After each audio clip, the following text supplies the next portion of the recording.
Bonjour, bienvenue devant ma librairie. Nous sommes à Montréal le 16 août 2016 et je vous lis un petit passage tiré de ceci. Essai sur les limites de la littérature, les sandales d'Empédocle de Claude Edmond Magny, à qui on doit également Lettre sur le pouvoir d'écrire, un remarquable petit livre sur la nécessaire éthique qui doit soutenir le processus d'écriture.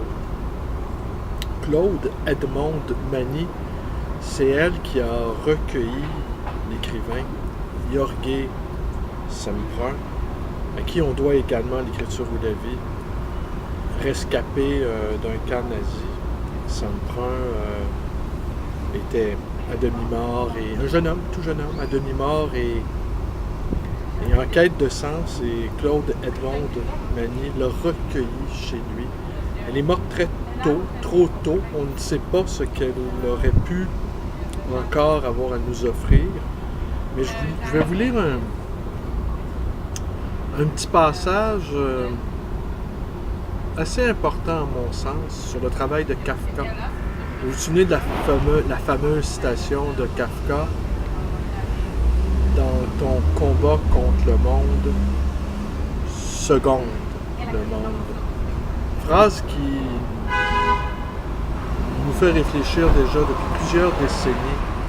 Ce qu'on pourrait deviner dans cette phrase, c'est qu'au fond, il faut toujours préférer le monde. On n'a pas à se préférer soi. Oh, je vais rentrer.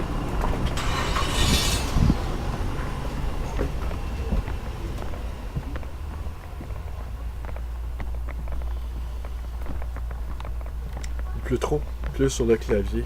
Allez, je vais le mettre ici. Je ne sais pas si ça tient bien. Ici, ce que vous voyez là, c'est un tableau de Roch Plante. Et ici, ce que vous voyez là, c'est mon portrait par Pierre Cornudet. Alors, je vous lis le passage en question. Donc, ne pas se préférer soi. Dans cette période où chacun se préfère, où on nous répète ad nauseam qu'il faut s'occuper de soi, eh bien, Kafka balaie tout ça. Mais voilà, alors donc je vous lis ça. Le dernier mot de l'éthique de Kafka est ainsi un refus du stoïcisme, avec tout ce qu'il comporte de tendu et de fondamentalement désespéré. Il ne faut pas lutter, ne pas s'insurger. Inutile même de tenter d'amener à l'être, par un effort, ce qu'il y a d'inébranlable en nous. Simplement y croire d'une foi muette, immobile. La prière, qui est précisément cet acte par lequel nous reprenons contact avec cet élément impérissable qui est en nous, est ainsi supérieure à l'effort, et elle en est la condition.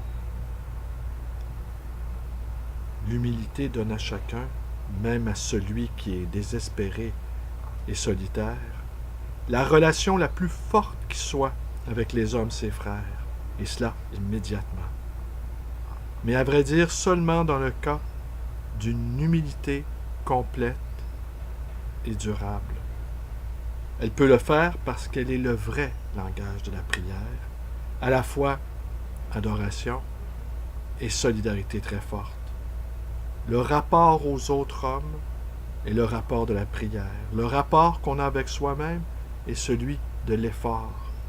C'est de la prière que provient la force nécessaire à l'effort. Alors tout ceci est tiré des aphorismes de Kafka, une longue citation. Au lieu, et Claude Edmond Magny poursuit, au lieu de nous isoler des autres, de nous murer dans notre individualité finie, elle nous fait communiquer avec tous les autres hommes. Son nom est fraternité. L'inébranlable, citation de Kafka ici, l'inébranlable est un. Il est chaque homme particulier et en même temps, il est tous en commun, d'où la liaison impossible à briser entre tous les hommes, dont rien n'offre un autre exemple. Ainsi, la vertu cardinale était l'humilité, supérieure même au tenir bon de l'homme stoïque, et en qui nous puisons les forces nécessaires à tenir bon.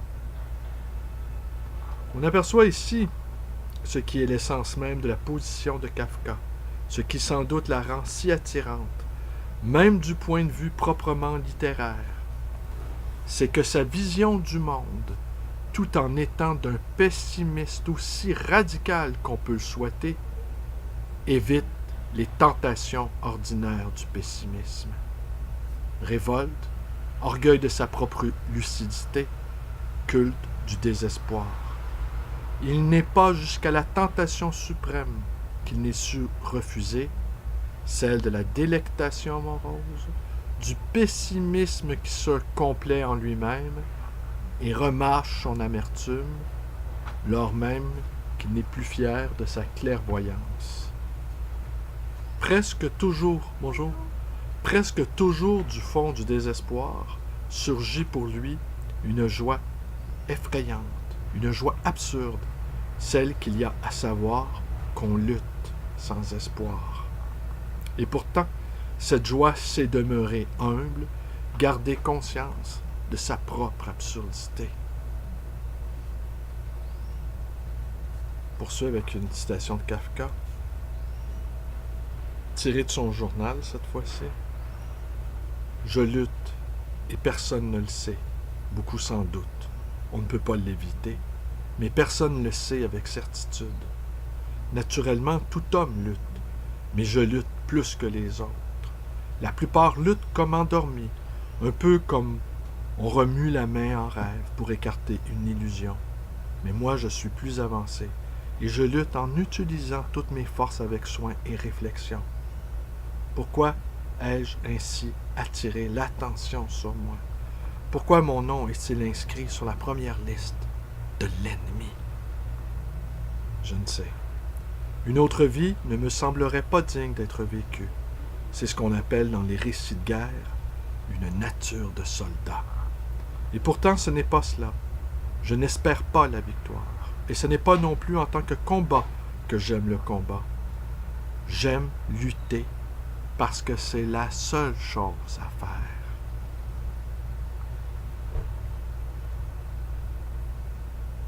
De ce point de vue, la lutte me réjouit même plus que je ne puis jouir en réalité, plus que je ne puis me le permettre, et c'est peut-être cette joie, et non le combat, qui m'abattra définitivement. Alors, voyez, voilà. Ensuite, tiré de ceci, essai sur les limites de la littérature.